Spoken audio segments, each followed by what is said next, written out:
Ever get that feeling like you're taking a picture and something just isn't quite right? Like the colors are off? Yeah, or like everything's too dark. Or too bright? Yeah, like the brights are blown out or something. Yeah, I think we've all been there. Today, we're diving deep into the heart of it all. The exposure meter. Exactly. That little tool that can make or break your photos. Using lesson9.exposuremeter.pdf as our guide. We'll be exploring this seemingly simple meter. It uses some pretty complex calculations, right? Yeah. To balance light and capture the scene. Well, ideally as you see it, Right. but sometimes surprisingly not. Okay, so let's back up for a sec. Sure. We all want photos with amazing detail, right? Absolutely. From the brightest highlights to the deepest shadows. All that good stuff. And that's where the exposure meter comes in. It's like a balancing scale, Yeah, for light. right? The goal is to get what photographers call a perfect exposure. Where no detail is lost in the highlights or the shadows. Yeah, it's about capturing that full range of light and tone.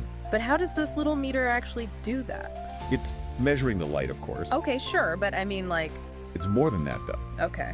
Camera sensors aren't just measuring the light in like a general sense. Oh, you mean?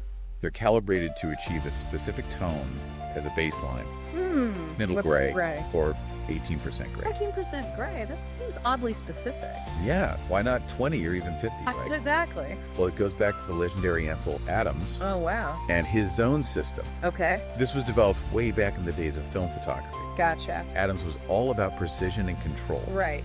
He wanted to capture a scene's full tonal range. So how does this 18% gray thing fit in? Well, he divided this range into 11 zones, Okay. with middle gray right smack in the middle, Right. representing neutral tone.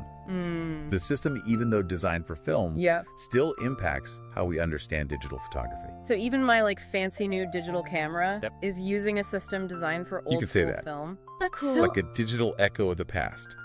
I And like the that. 18% comes from how much light this specific gray reflects.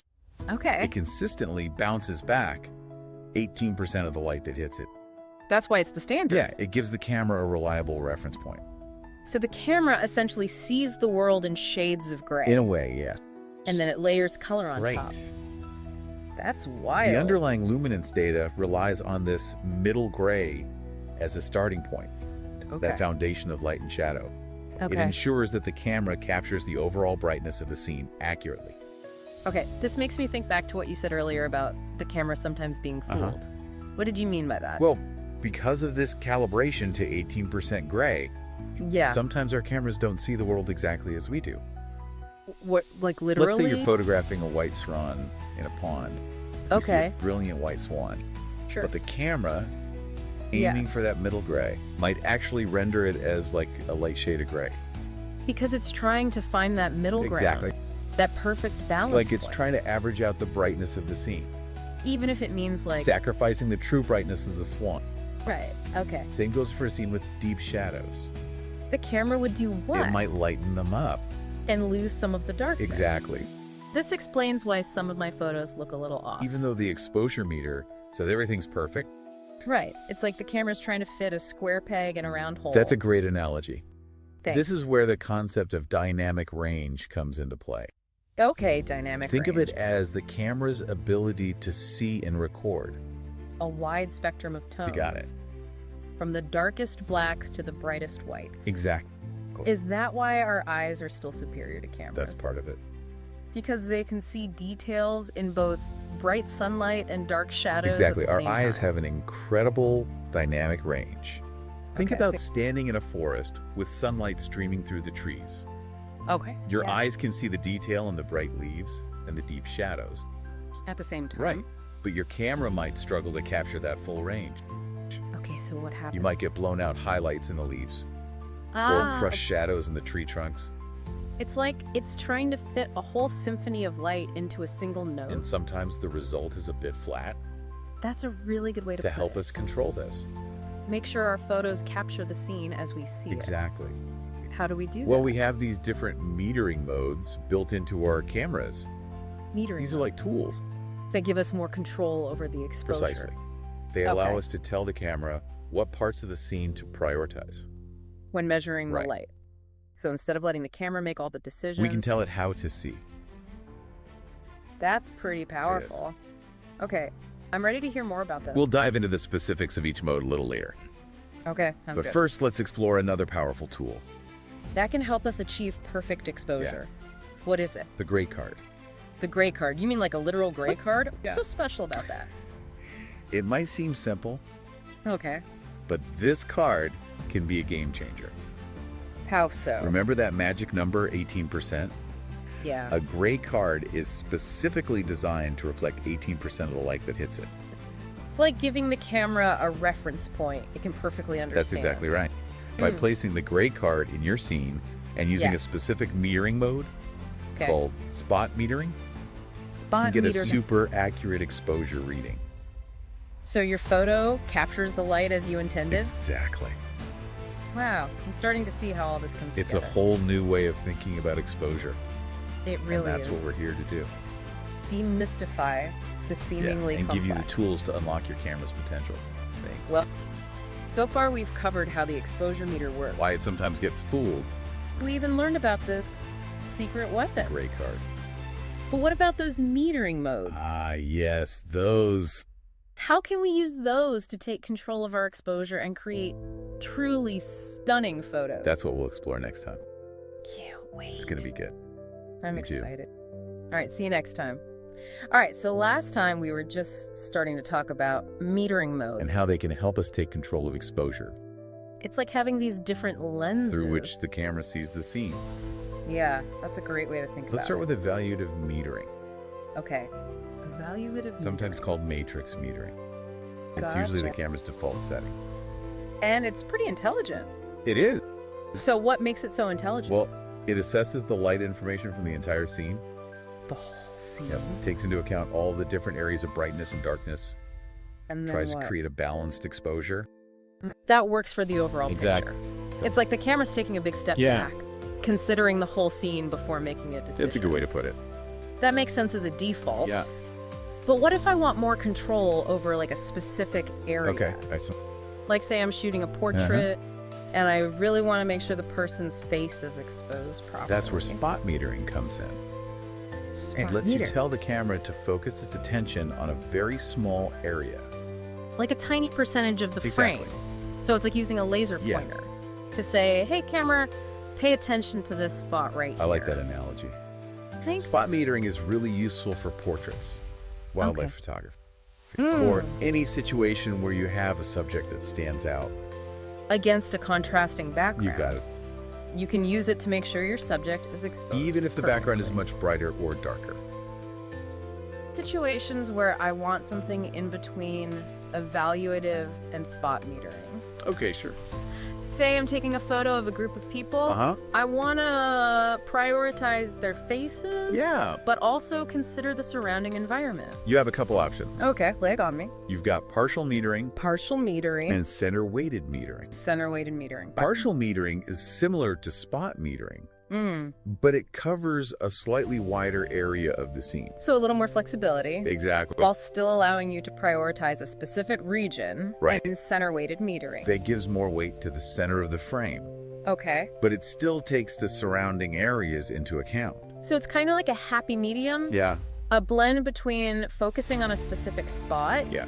and considering the whole scene. You got it. That sounds useful for so many everyday situations. It is. Especially when your subject is generally in the middle of the frame, like a classic landscape shot. Exactly. So many options. The key thing to remember about these metering modes is this. Okay, I'm listening. Knowing what they do is only half the battle. The real skill comes from understanding when and how to use them effectively. Exactly. And that just comes with practice and experimentation.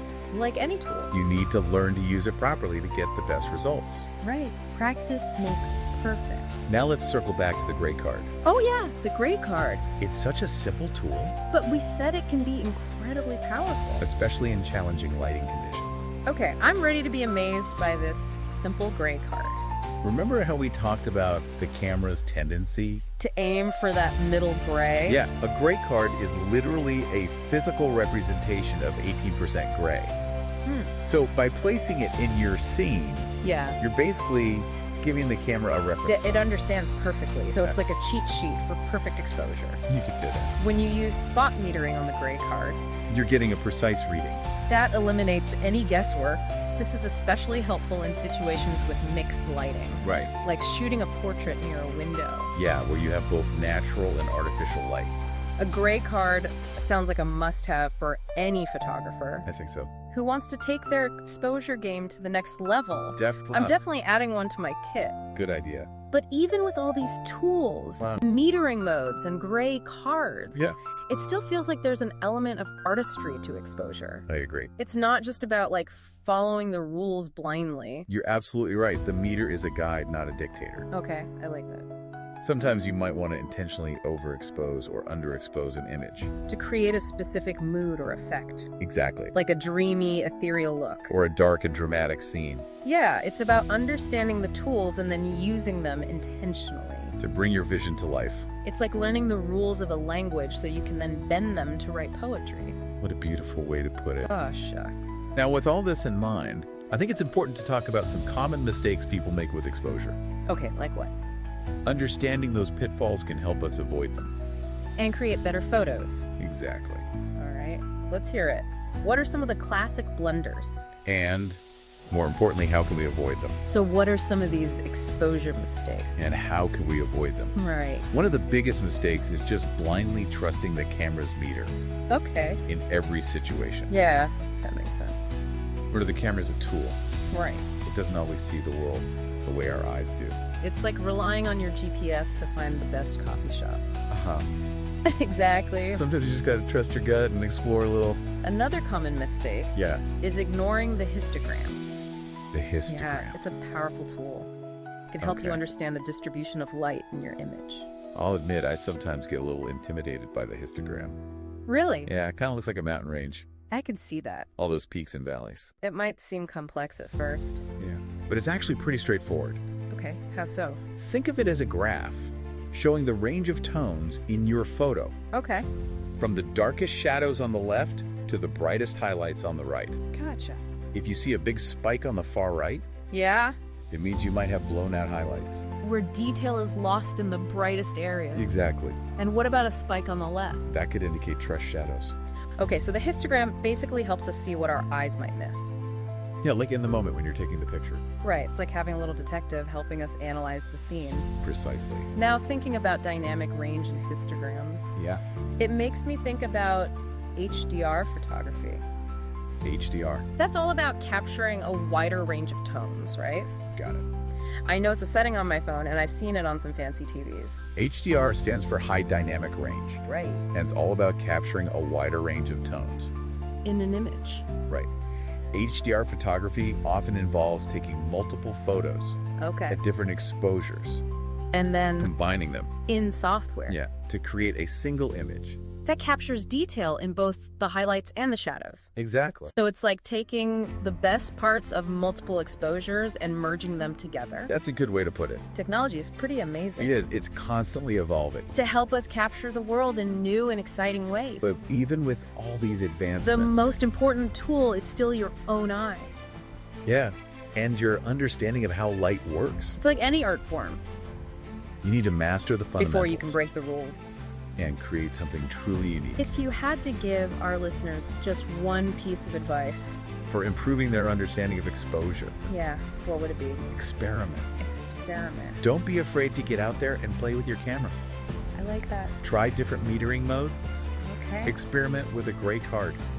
Study your histogram Take the same photo with different settings. and see how they compare. The more you experiment, the more you develop your own intuition. For exposure It's all about embracing the journey. and having fun while you're learning. Exactly. And remember, there's no such thing as perfect exposure. Okay. It's all about what you as the photographer want to convey. With your image. Do you want a bright and airy feel? Or a moody, low-key look. Use your understanding of exposure to make those choices intentionally.